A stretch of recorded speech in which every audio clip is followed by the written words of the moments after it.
Exactly. Good afternoon. I will call the meeting to order, and Krista Hall will be sitting on pledge. Please join me in the Pledge of Allegiance. Pledge allegiance to the flag of the United States of America and to the republic for which it stands, one nation, under God, indivisible, with liberty and justice for all.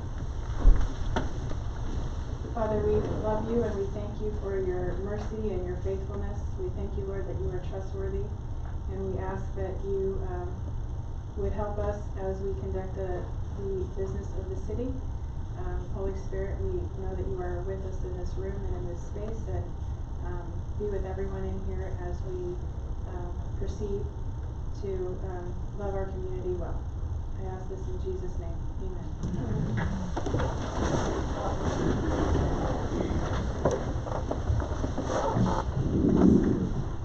Before we approve the agenda, I'd like to remove item F1, Senior Citizen Advisory Board appointment, to allow for the board to meet. I'd like to meet with them before we make the final appointment. So I'd like to get a motion to approve the agenda without F1. I make a motion to approve the agenda, omitting F1. We have a motion to approve. Second. Second. Amanda seconds. All those in favor say aye. Aye. Carries 4-0. After C comes D, citizen comments. I could say this is a time for people in the audience that would like to come comment. John, I'll jump up at once. Amanda's son is in the back row, and I think he'd probably like to say something, but he's been told he can't. So. He's not to move. Don't encourage him.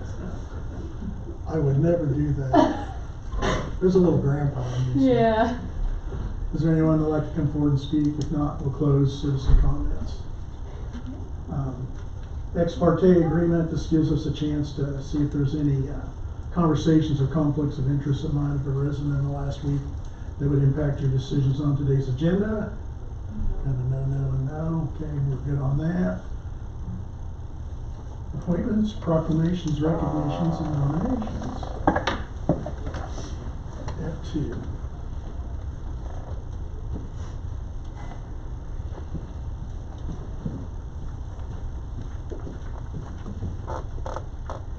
Council, it is my honor to recognize somebody very special to us today. For her years of service, we'd like to recognize Lori Devaney. Lori has dedicated more than 20 years of outstanding service to the city, most recently serving as accounts payable clerk and deputy city clerk. Throughout her career, Lori has been an asset in every role that she's held, consistently stepping in wherever she was needed and ensuring that the work of the office never skipped a beat. Although I've only had the privilege of working with Lori about a year and a half, I knew from the very first day that I met her that she was someone special. She quickly earned not only my respect, but also my sincere appreciation and affection. Lori approaches every task with professionalism, kindness, and a tireless work ethic that truly sets her apart. Over the past year, Lori has gone over and beyond to train Kayla and make sure that she is fully supported and up to speed, while also stepping in to assist during Sarah's time of leave. At no point did Lori ever slow down or place limits on what she was willing to do. She simply did what was needed to be done, and often more than what was expected. In the short time I've worked with her, it has been clear that Lori is someone everyone depends on, not only here at City Hall, but also in her personal life.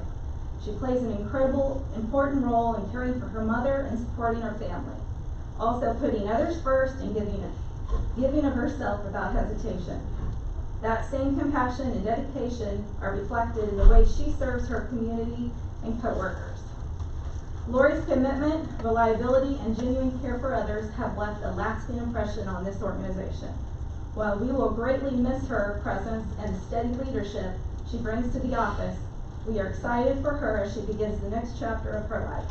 We wish her nothing but happiness, rest, and well-deserved enjoyment in her retirement, and we thank her sincerely for many years of service that she's given to the city and to all of us.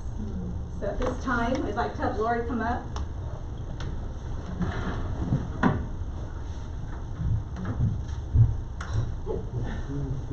And over your 20 years of service, be lucky.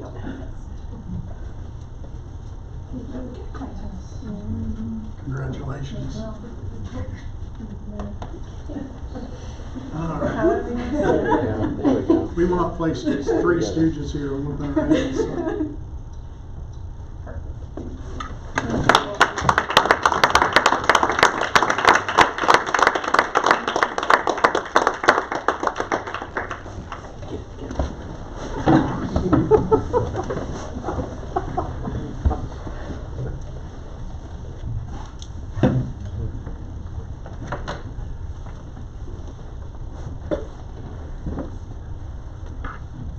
Okay, item F3. Are you doing it for somebody else?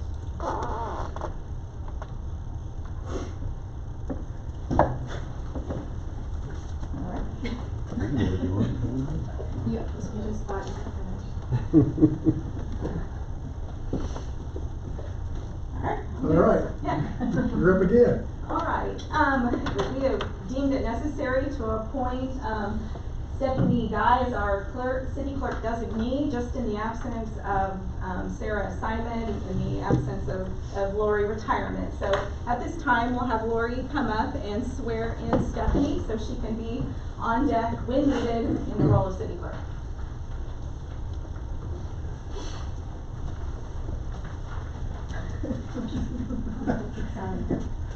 Raise your right hand and repeat after me.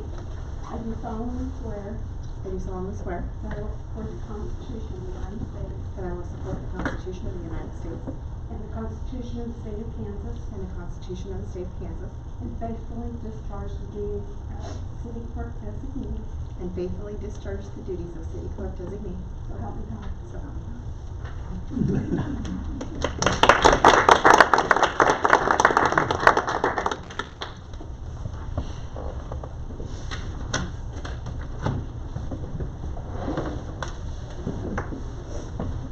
Okay, we have one item in the consent agenda. Hopefully you'll get a chance to take a look at the quarterly water reports.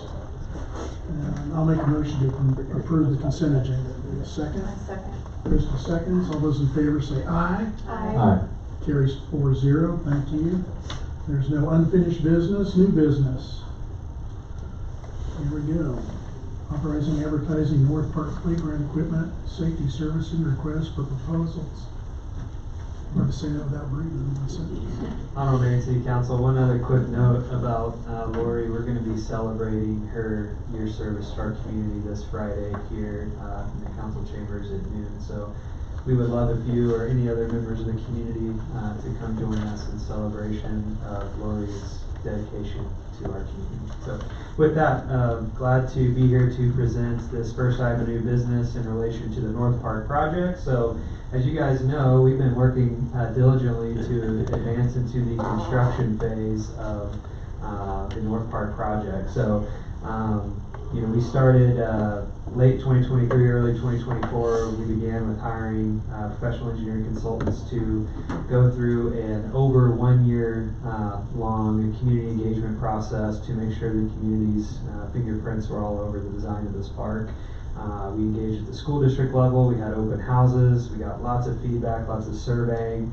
We took tours to different park amenities, specifically in the northeast part of the state, because there's something to be inspired towards with the park amenities up in that neck of the woods. Some of us went down to Tulsa and checked out some of the park system there, and a culmination of that, we put together the concepts for the park and the overall North Park master plan. So again, that was about a year-long process, and then over the last year, we have been working with the design firm Schaefer Architecture, along with sub-consultants Bachman, the civil engineering firm, to take that concept in the phase one as part of that North Park master plan and go through the process of developing the design documents and now the construction documents, which are nearing completion, and kind of to the point now where we're just kind of going through and revising all the elements in there, getting a fine tune on it. So we're getting really close to the part where we can actually start building this park. So we put together the RFP for the procurement and installation of playground equipment and safety surfacing. The thought was that it would be more cost efficient to have this contract outside the work with the general contractor. We have lots of experience in working with these playground equipment vendors and the safety surfacing vendors. Didn't feel like we should be paying general contractor overhead for the costs associated with these two scopes of work. They will do a fine, whoever we select will do a fine job of communicating with the general contractor to make sure the appropriate sequencing of putting the safety surfacing and the playground equipment in when we get into construction. So you guys can see in the agenda packet the proposed playground layout, the equipment list, and the different contractual requirements. We actually used the mandatory provisions that will be presented to you by the city attorney in a subsequent agenda item here. So we already kind of have that in practice. We included that within the request for proposal. Here is a look at, it's a zoomed in look of the area where the playground equipment and safety surfacing will be located. If you see my laser here, kind of the areas with these rectangles and even over here, that's all going to be your concrete. The areas within here that don't have those rectangular hatches, that's where you're going to have that safety surfacing. Obviously it's underneath park equipment. So you have right here kind of your older age group category of playground equipment. You have over here, you kind of start working towards some of the areas for younger children, your tots, your toddlers, and your kind of your, your 3 to 8, 9, 10-year-olds. And we personally put those folks under the outdoor play pavilion. So again, this RFP is just for the play equipment itself. All that play equipment was selected based off the compilation of feedback that we received during that year or two process with the North Park Committee and the broader public. A couple of additional renderings. So ignore the shade structure, the accessory structure back here. But this piece right here is kind of that bigger piece of equipment that'll go in the middle. This view is if you were facing west. So you kind of see the swing set here. If you see my laser, that's what you can see right there. Has the mommy and me swings, the kind of the regular swings, and then there is a inclusive swing for that way we are addressing, providing a park community for those with all abilities. This here over here, kind of the zip line thing, and then this actually I believe has access through this walking path here. So you have inclusivity for those who are immobile, so they can also enjoy this play equipment. There's a bunch of other play equipment that's under here as well. There's a whole inventory for you on there. If you want to know what any of that looks like, you can literally just Google it and it'll come up. So the way we have drafted this RFP is the vendors are supposed to give us a price for each specific piece of play equipment or something that's likewise to it or better. Everyone has a very similar version of the same merry-go-round or swing set. So they're giving us line item prices for each of those and then a lump sum, and that is to furnish and install, okay? Some additional renderings here. So this is a look at this is if you were to be facing the southeast a little bit, mostly south. So you can see the pavilion finishings. Some of this equipment is from the original design edition. So this equipment and the placement of it will be a little bit different. The purpose of this rendering is really just to show you the building. Here's another look at the building. This is facing northeast. So over here you have the tractor. So we have this like whimsical farm theme that came out of our engagement process. So you probably saw the windmill topper here. And then you have, of course, when you look at this view, you've got the tractor. We're working on a mural opportunity here, hopefully with with a sponsor that, I don't know, may or may not be interested in tractors and also is green. Inside here is a really nice meeting space for private parties. ever since we remodeled that community center, that thing is booked with private events all the time, and we'd have a lot more, quite frankly, if we weren't sharing it with the civic groups. And so this will create an opportunity for more private events and corporate events, birthday parties, city events, that type of thing. So again, this is a look to the northwest. You can see again, we've got a lot of the younger children play equipment under here, so it's going to be under a lot of shade. There is some natural sunlight that'll come through up here. There's a gap there, so that way there's some natural sunlight getting in. And the way this building is designed is so these are all coverings, so there's not a bunch of spots for birds and you know, bugs and all kinds of stuff to get up there and cause a mess. Here's a look facing northeast. So Maple Street would be up over here somewhere, kind of running in that direction. The parking lot's going to be off over here somewhere. There's going to be some food truck slots up here. So you're going to park over here, and then you're going to walk up and kind of go along the walking path right there, and then you'll have the whole park. The pond is over here. On this far end, over here next to the moon, is going to be the pickleball courts and dog park. Is there a zip line from the moon to the river? No, but there is this small zip line here, similar to the one that lay in your car. Whatever that connection was. This is the color scheme that the park committee came up with. It's called Rainwater, and it kind of fits within our City of Goddard colors, which we like. One thing I want to say about the building, so these are all, you know, it's pretty high quality material here. We have designed this RFP, so we have what I call a bunch of levers or release valves. Let's say the bids come back over budget. We have a lot of add alternates that will allow us to reduce down some of the quality or material type. Well, that's just to do with the building. As it relates to like the pond restoration, we have add alternate for an 8-foot wide walking path or gravel walking path or no walking path. We have an add alternate for 2 pickleball courts or 3 pickleball courts. So we would like to be able to build this phase 1, the whole enchilada, because we want to get this done and get it done right. We're probably not going to do subsequent phases for 7 to 10 years unless we have another private partner come in that wants to seed it. So we want to get this done all in one shot, right? But if the bids come back under budget, we've got some levers that we can pull to select some alternates to save in price. Didn't want to get into a situation where, you know, we get bids that are way over and now we got to go back to the drawing board after we've already been beating this thing to death for 2.5 years and it was a concept 10 years ago. All that's to say, the way it's designed now, the design firm tells me is still within our $5.8 million budget that we've been working with. $6 million we have construction and design costs. So we are asking today just for your authorization to advertise the playground equipment and safety servicing request for proposals. We will come back to you on Monday, February 16th, recommending to you a firm to select. It's 2 RFPs, one for playground equipment, one for safety surfacing. There'll be different firms that are bidding on those. And then we'll ask you for contract approval during the Monday, March 2nd, 2026 council meeting. And it'll be at that same meeting where we're asking you authorization to advertise for bids, seeking general contractors to do the entire park. So timeline's starting to compress here a little bit. We're really getting close to home base as far as construction's concerned. Craig, sorry, the point of clarification, it'll be February 17th.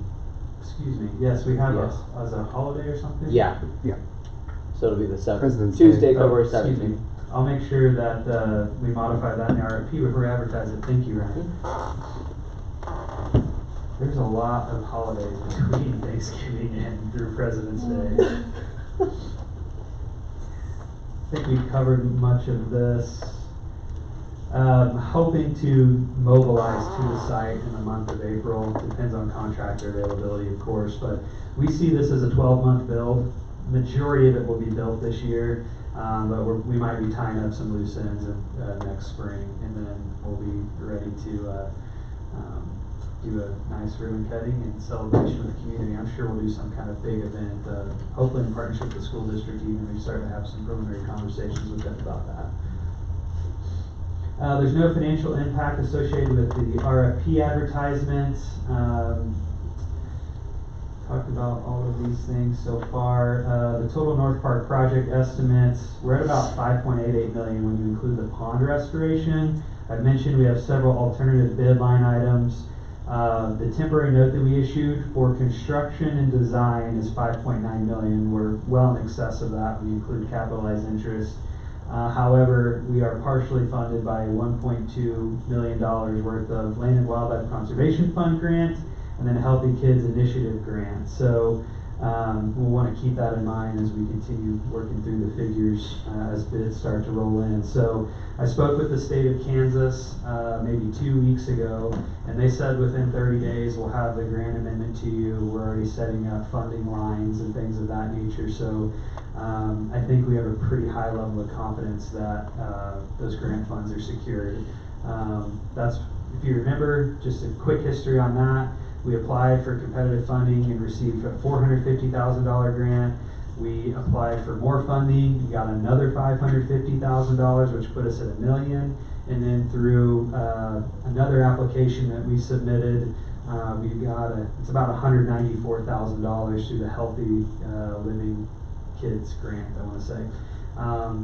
We're also working really aggressive to identify private partnerships for different naming rights for the park as a whole, as well as some of the sub amenities within the park. So it's not going to be called North Park forever.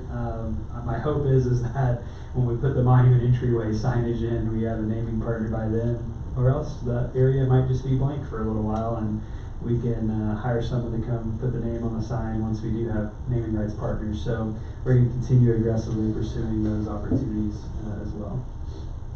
Recommendation is that the City Council would authorize staff to advertise the North Park playground equipment and safety surfacing requests for proposals. We haven't talked about this in a while, so I felt the need to maybe get a little more detail into some of the background and history. Thanks for bearing with me. Glad to stand for questions. Amanda, question? I do, actually. I just have one. It actually intrigued me that, this event space and bringing in money to the city. My question is at this point, and I know things change, but tentatively, we're not intending to share this space community-wise. Like, this will be just for rentals. Is that the hope? I would advise that we reserve this space for private rentals, with the exception that if the city wanted to host events there, which I'm sure we will at some point, that we can do that. Okay. Now, that's a level of detail I haven't given a lot of thought to, and certainly flexible. Just thinking of the revenue that comes in there, especially, you talk about sharing the community center, but also we've quit renting out the pavilion and the community center on community event days because they don't coincide well. So, yeah, just wanted to ask you on that, I guess. Yeah, I think it's a great point.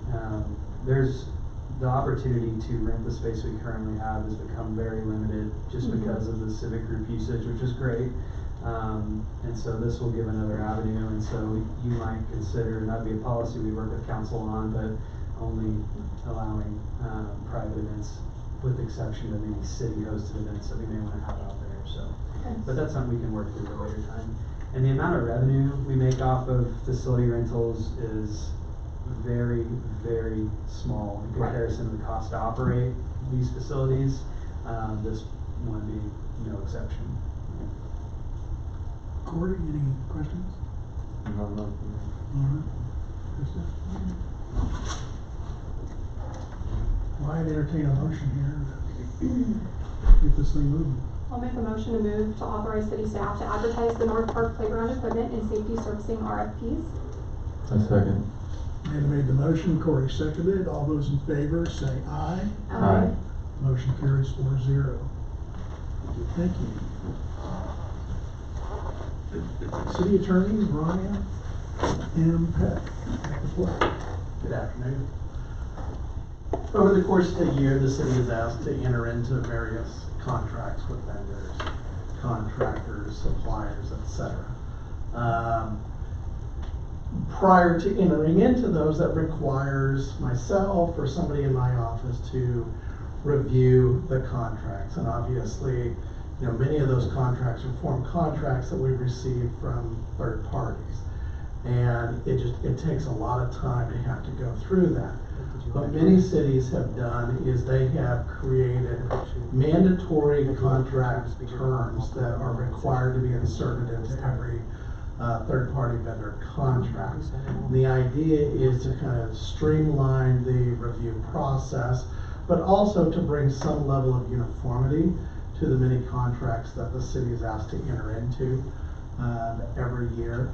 And so what I have done is put together a set of Brian, I'm mandatory. sorry, I'm gonna interrupt you real quick. Councilwoman Leonard would like to enter the meeting remotely, so Okay. if we could put that in the minutes that she's entering remotely. Okay. My apologies for the interruption. You're with us, Councilwoman. Thank you, sorry for being late. No worries, no worries. Okay, thank you. So what I have done is put together I think it's a 2 or 3 page document of boilerplate terms that typically we are specifically reviewing in form contracts, or we're insisting on putting those provisions in contracts that we may draft on our own. And so the idea is to authorize the city to use these mandatory contract provisions. We can make reference to them in form contracts that we receive from third parties, just making reference to the fact that we're incorporating these mandatory terms. They trump and supersede anything that might be inconsistent in that vendor's contract. And so what we would ask the governing body is authority to go ahead and use those contract terms. We may continue to tweak them from time to time as we see necessary. There may be individual agreements where it makes sense to tweak it.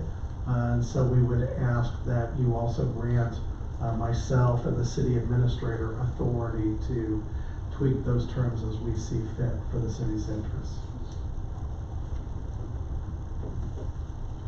Any questions? I don't think so. It's exciting. It's exciting stuff if you haven't read through it. So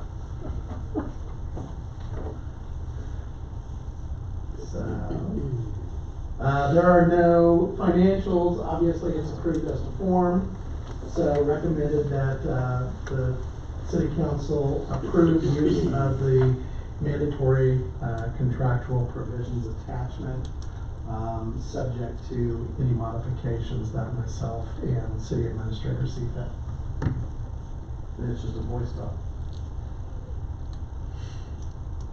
I make the recommendation to move to approve use of the mandatory contractual provisions attachment as a standard exhibit to be incorporated into city contracts, bid documents, and procurement materials with such attachments to control over conflicting vendor supplied terms. We have a motion from Amanda. Do we have a second? Second. Corey seconds. All those in favor say aye. Aye. Aye. Motion carries 5-0. Thank you. You bet, thank you.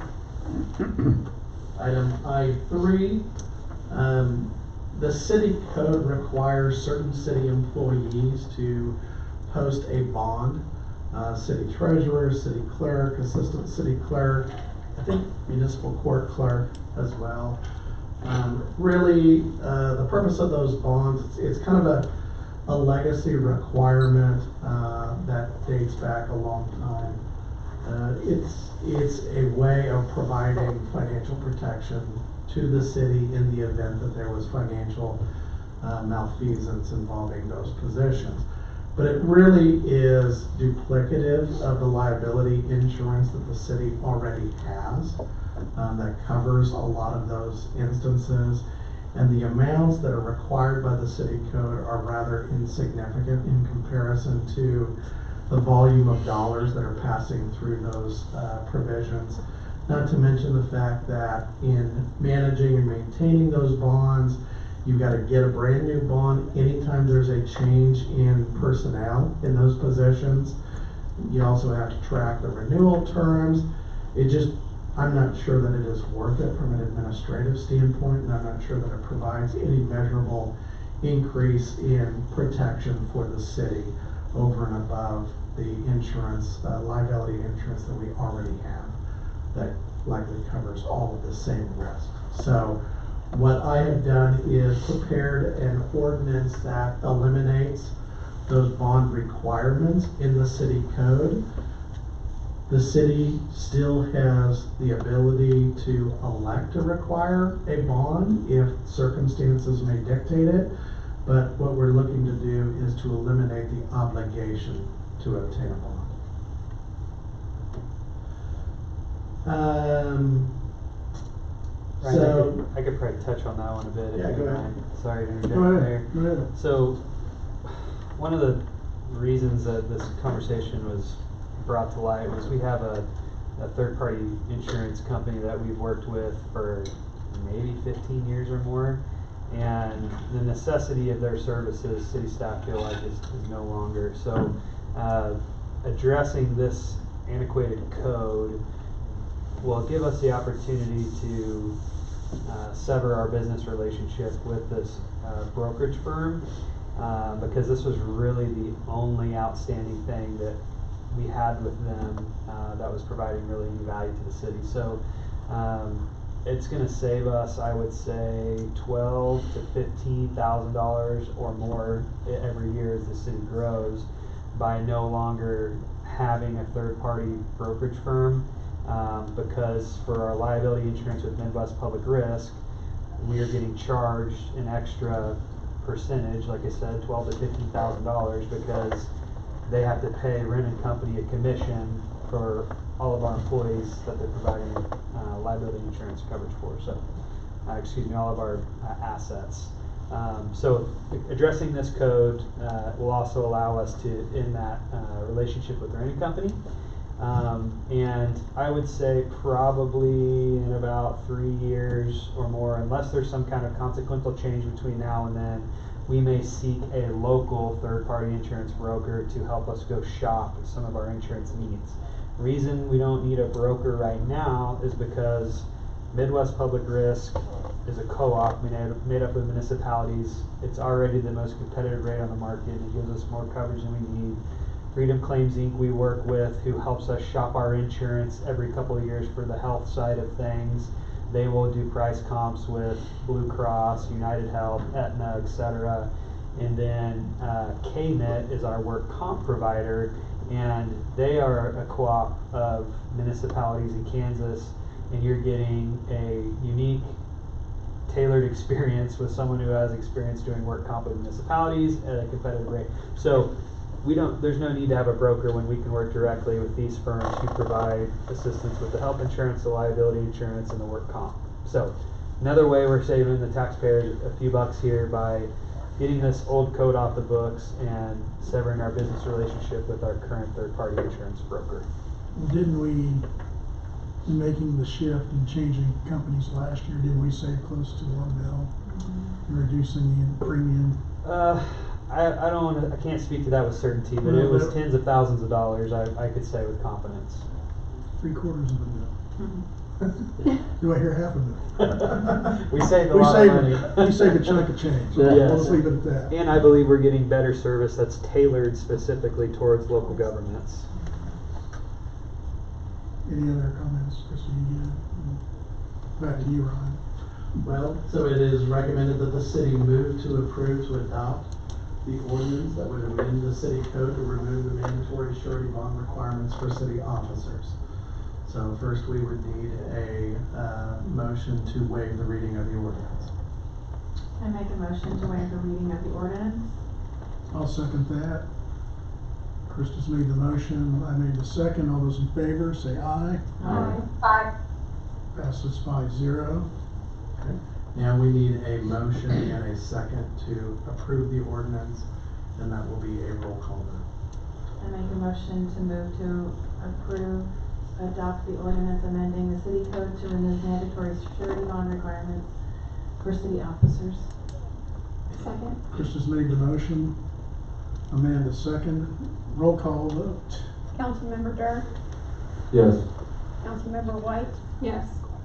Mayor Lee, Yes. Councilmember Hall, Yes. Councilmember Leonard, Yes. ordinance 1035. 10:35, pass 5-0. Thank you. Thank you, Ryan, appreciate it.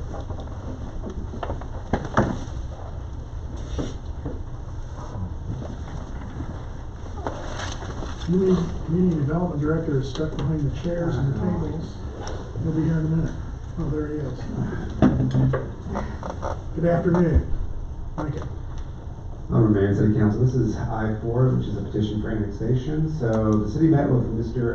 Amir Azazi on January 9th to discuss this acquisition of land generally located north of Maple, west of 23rd, and east of 199. It's right next to the Elk Ridge subdivision. During this discussion, he described his ideas for development, and the city went through the timeline process with him and what that would look like. Since this land is outside the city limits, step 1 of the process is to annex into city limits. Per KSA 12-528-7, if the land is abutting the city limits and the property owner petitions the city for annexation, city council may formally annex land by adoption of the ordinance. So that's what you guys are considering today. City council is reviewing a petition ordinance for annexation of certain land abutting the city limits. It's 77.692 acres. It's about 3.3 million. There's a FEMA floodplain on it. Parcel identification number is 00252319. Once again, we're referencing KSA 12-528-7.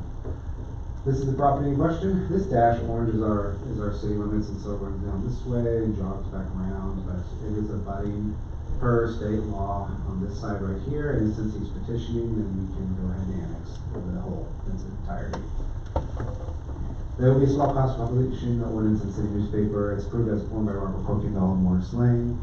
It is recommended City Council both waive the reading of the ordinance and then approve the ordinance annexing certain land into corporate city limits with voice plus a roll call. So, is there any questions about this? No questions? I did not. None for me. Quiet today. Yeah, Corey? Only question is, planning commission doesn't have to look at any of the annex, correct? No. Just if they zone it different. And plating. So- So zoning and plating. If we annex it, what is it? The default's R1.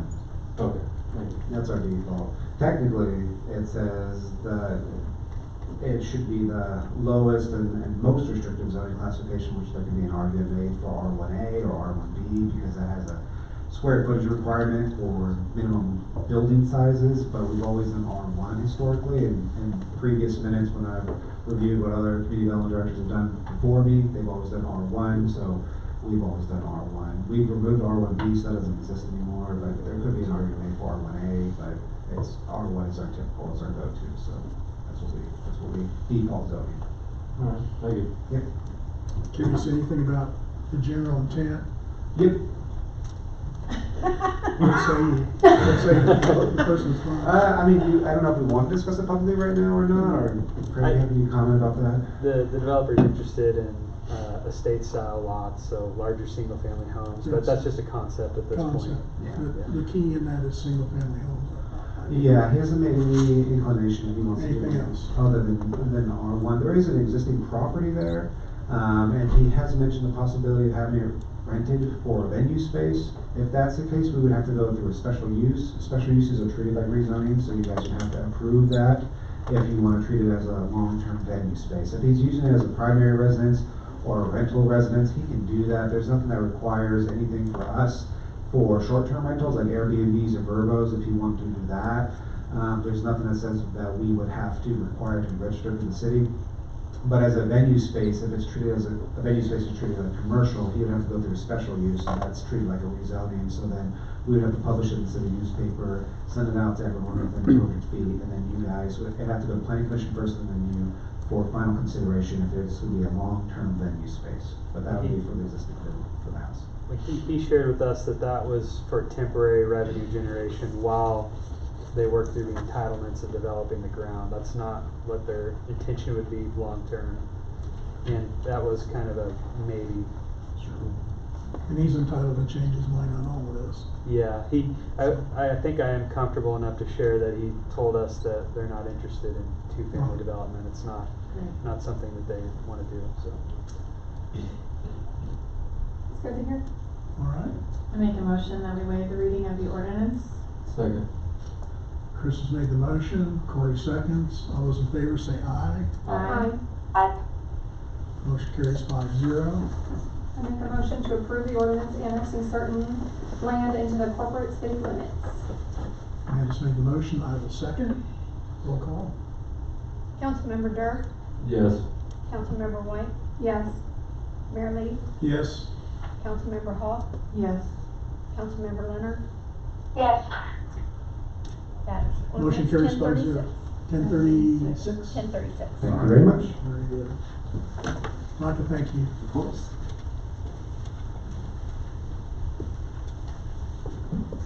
Honorable Mayor and City Council, I am pinch hitting for our colleague, Jason Colley, who's caught a bug and lots of that stuff in these days. I can speak from experience. So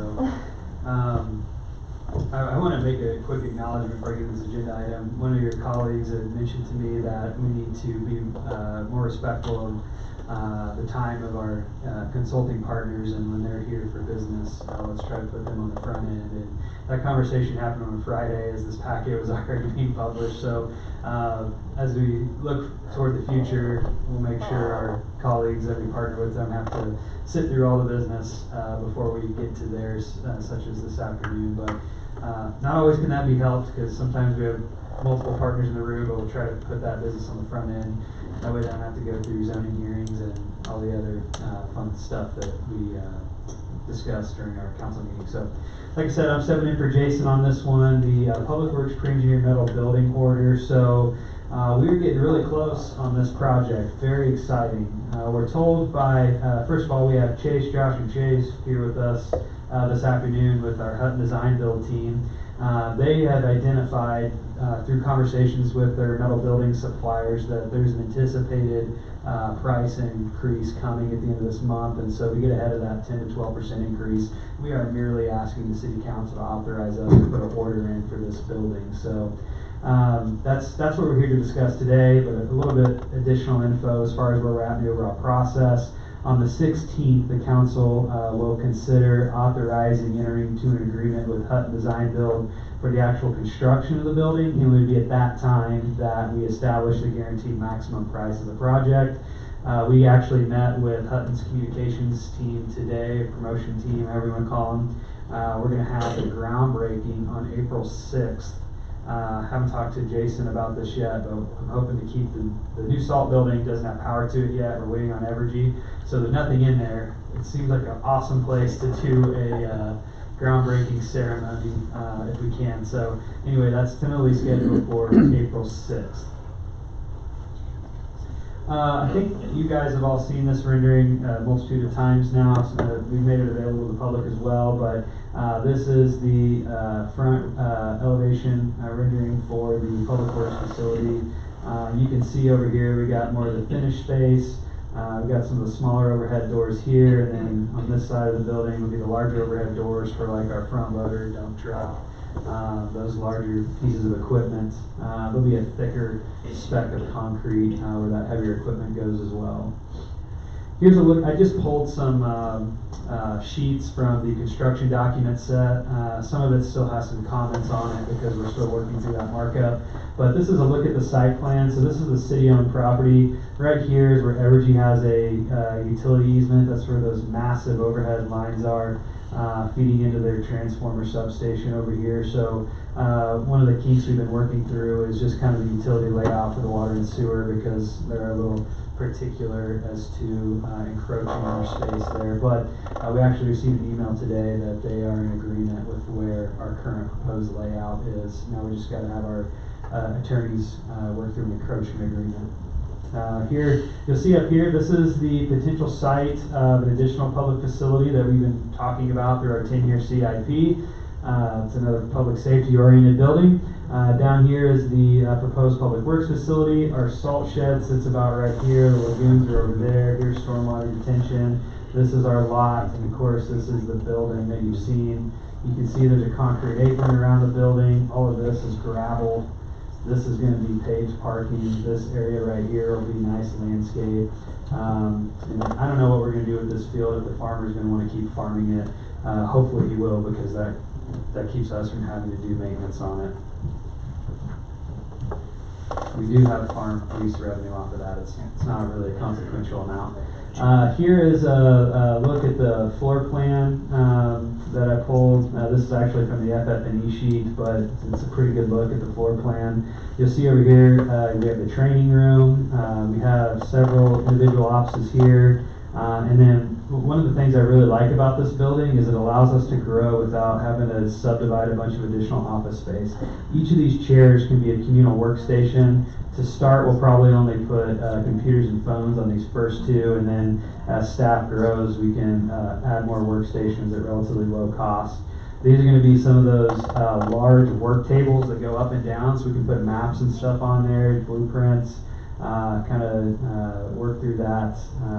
I have a couple TVs in there as well. These tables here are meant to, they can roll around and stuff like that, so we can set that room up differently if we'd like.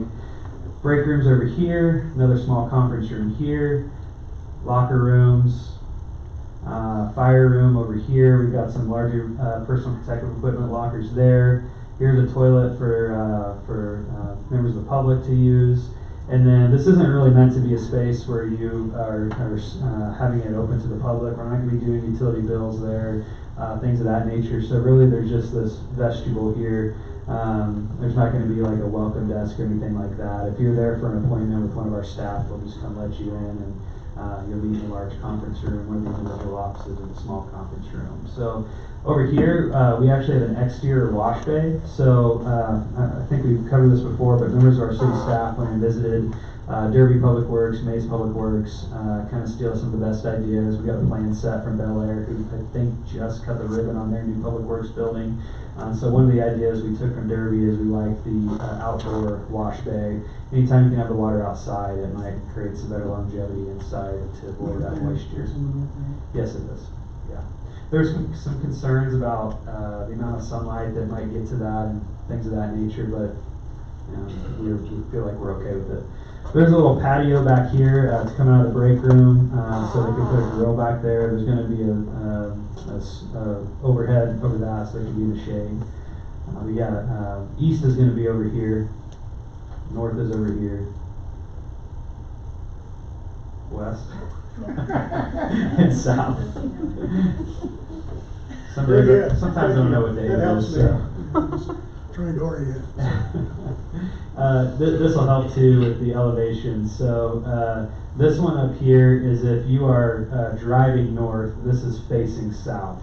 So this is what you'll see when you're driving north on 199th. This is what you'll see if you are facing west, but this is facing east itself.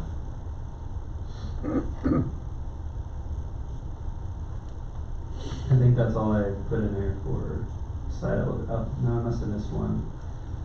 Let's see. Okay, yeah, this is the one that faces 199th, so it faces west. So that's what you'll see there, and then this one faces to the north.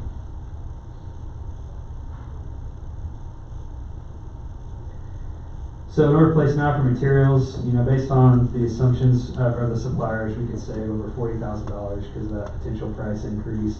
The total estimated price for the pre-engineered metal building is about $382,000. We've got a couple of design variables that we're working through right now. The main ones that are still a little bit loose, but that we're getting really close to refining, is the cost for our sewer utility. Super expensive. We've got to get some depth to it for gravity. That's potentially a couple $100,000 of our $4.25 million where we're expecting to be now. Cost of extending natural gas with Kansas Gas, we've kind of been in a negotiation process with them. The first quote they gave us was really high. We're kind of working them back from that. We're going to have to widen the current gravel drive that goes out to the salt shed. That's a cost variable.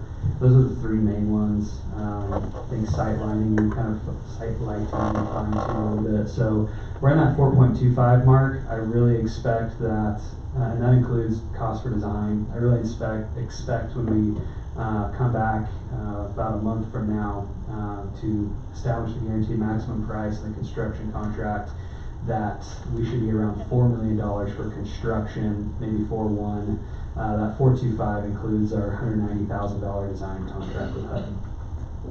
Of course, we budgeted $5 million, so if we can deliver this project $750,000 under budget, I'll be real proud of that, and I hope the council will be too.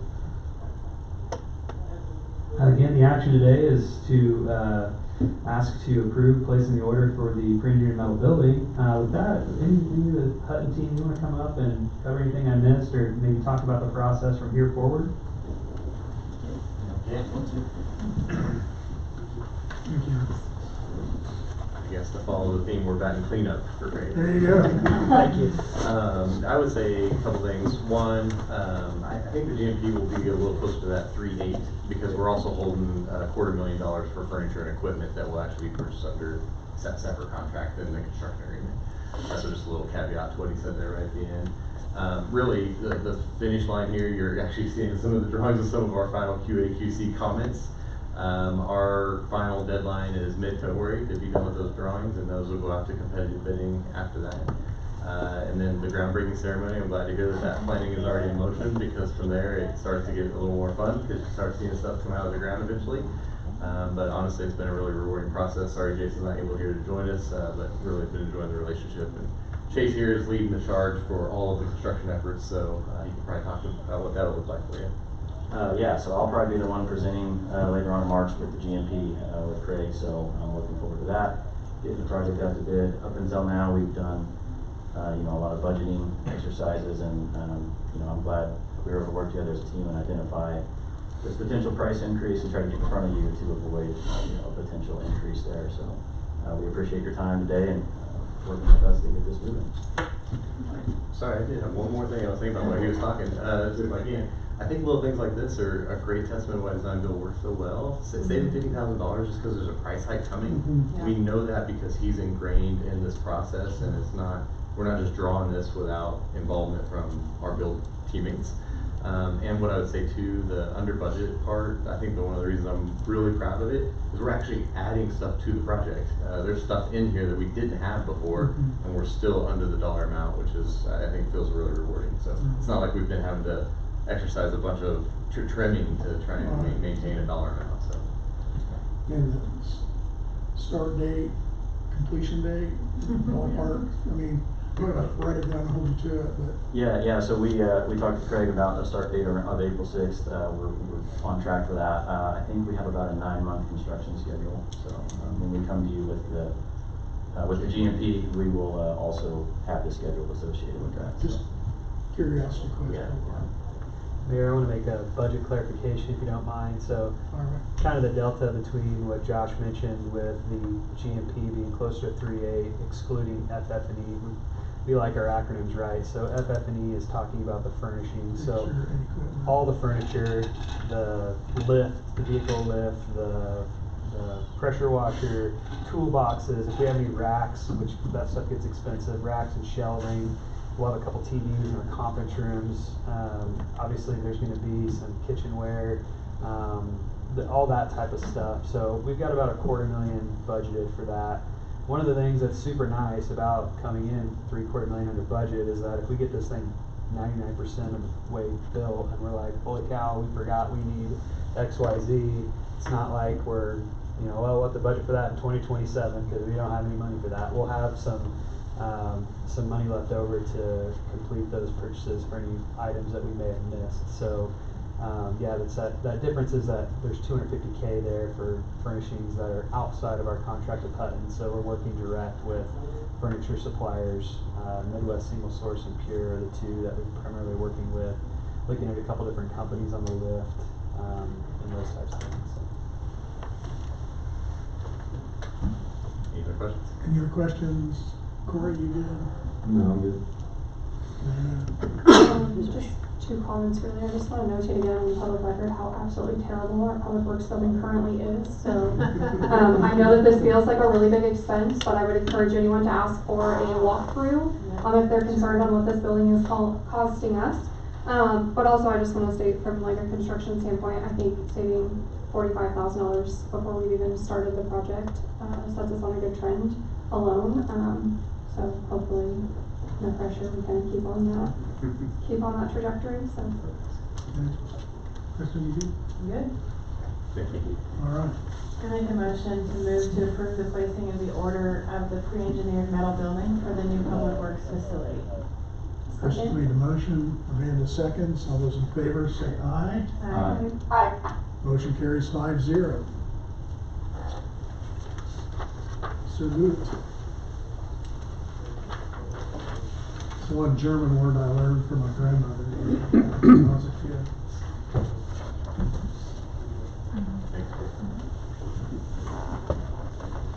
Honorable Mayor, City Council, not a lot of updates here from the version of this that I sent out late last week. We didn't have an administrative report ready to go for the last council meeting because of the flu bug.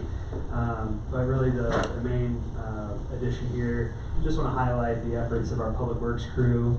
Those guys were working 12-hour shifts for the last few days. Lots of time and effort goes into that. You wouldn't think plowing is that difficult of a job physically, but it actually really is monotonous. You really, your mind can get away from you when you're doing that for 12 hours straight. And those guys just have done a fantastic job. So I'm really proud of their work. I appreciate them bringing the efforts. I was told yesterday that over 30 tons of material have been applied to the roads.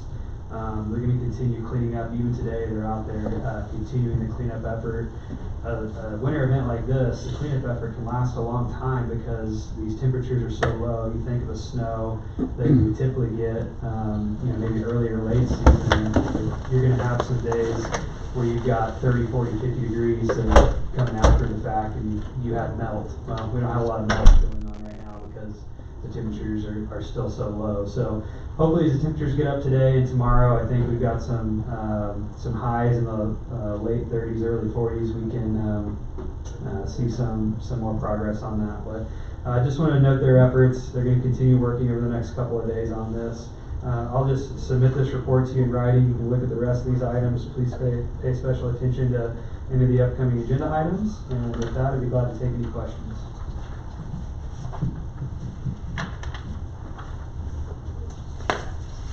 Questions, anyone? Thank you, Craig. Appreciate it.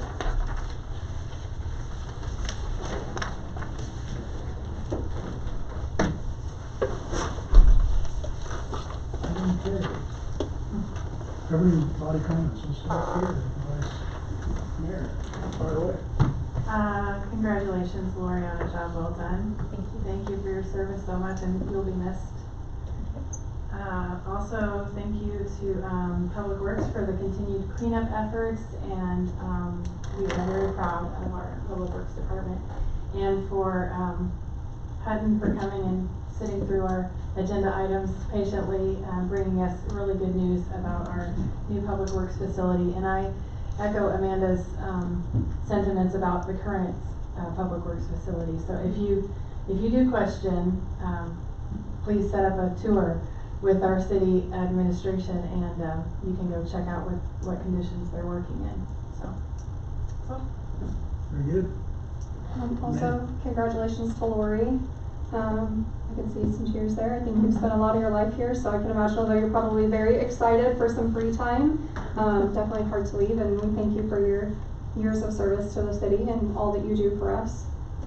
And to Public Works, because it was absolutely freezing this weekend, and well, I think the rest of us were probably at home, under a blanket on the couch. They were away from their families, and not only in the snow, but just the, negative temps. So, safe travels this week to everyone going to Topeka. And also just wanted to give a little plug. There is a community events volunteer meeting tomorrow. Remind me the time? 6:30. 6:30. So if you've ever wondered what community events is about, or joining and volunteering within the community, that's a really great way to do that. Tomorrow here at 6:30. Corey. So just echoing on a lot of the same things. Congratulations, Lori. Enjoy your retirement. Thank you. And yeah, thank you to the Public Works for clearing the roads. I know there was a lot of snow, so it's good to see it all get removed. I was looking at the note, 3rd Street. Did that actually wrap up all the way right before we got 6.5 inches of snow on it? Yes, there's a couple of ramps that need to be rebuilt, but that's a day, half a day worth of work, and then striping, and then they'll do their final walkthrough. We'll wait till the snow melts. So we still have retainage on that contract, to my knowledge. But yeah, I got an update on that today. So there's a couple of outstanding items. Then they'll do the walkthrough, develop a punch list of whatever they find on their walkthrough, and then they'll take care of those items, and then we'll close out the project. All right, well, awesome. All right, I think that was it for me. Naomi, you still with us? I am. First, just want to apologize for being late. No. I had an hour long meeting that went 2.5 hours, and so I was late. It's like a council meeting. But thank you for your patience. Congratulations, Lori. And totally thank you for your service to our community. And super excited to have Stephanie on board. Other than that, I don't have anything that anybody else hasn't said, but I'm super excited about the city building because I have done the tour and it's pretty terrible. So I'm excited to have our city workers have a much healthier and advanced environment to work in. So thank you for all the work that you're doing with that. That's all I have. Thank you. I'm gonna talk to Lori for a second. The rest of you guys can just listen in. Lori, congratulations. Really, you're always a bright piece of sunshine when you come through the office. I appreciate the way you've done your work and the way you go about it. I will tell you, as someone that has just crossed that bridge to retirement, that you will finally wake up one morning and you will ask yourself, what day is it? And that's the day when you're fully retired, because every day is Saturday except for Sunday when you go to church. And the freedom that your time and what you put your efforts into, I'm sure will be beneficial and helpful to many people. And all I can say is congratulations, but life is good on the other side of this retirement thing and work thing. So I wish you all the best. I know you won't be a stranger. And if you need something to do, let me know, because I'm really good at connecting dots and helping people get plugged in places. So with that, again, I'll say congratulations, and we wish you the very best. Thank you. Anyone have anything else to add to the order of things? Well, I'll make a motion to adjourn. A second. We have a motion and a second. All those in favor say aye. Aye. Meeting is adjourned. Thank you.